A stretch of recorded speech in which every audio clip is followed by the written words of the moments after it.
Dis-moi des mots. Véronique Zana.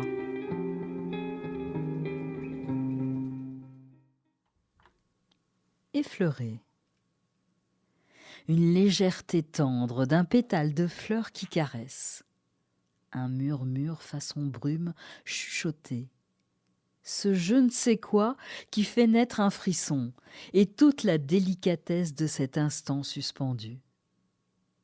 Le silence exacerbe le regard, le geste, et c'est la pudeur d'un amour naissant, d'une intention particulière, toute pleine de précautions.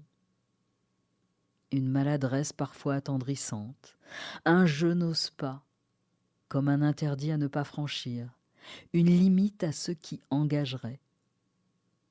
Retenue, c'est une autorisation à prendre son temps, d'observer l'épanouissement, le tressaillement et ce visage qui rosit d'une gêne radieuse.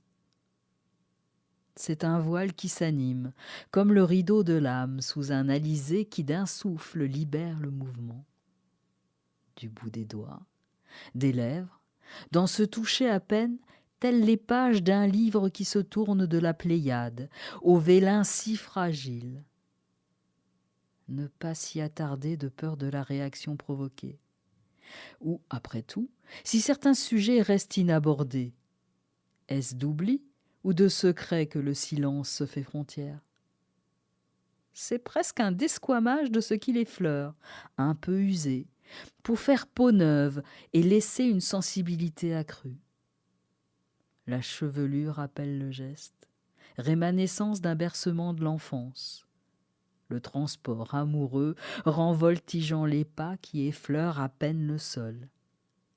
Et cette lumière met de la beauté et du relief d'une douceur inattendue.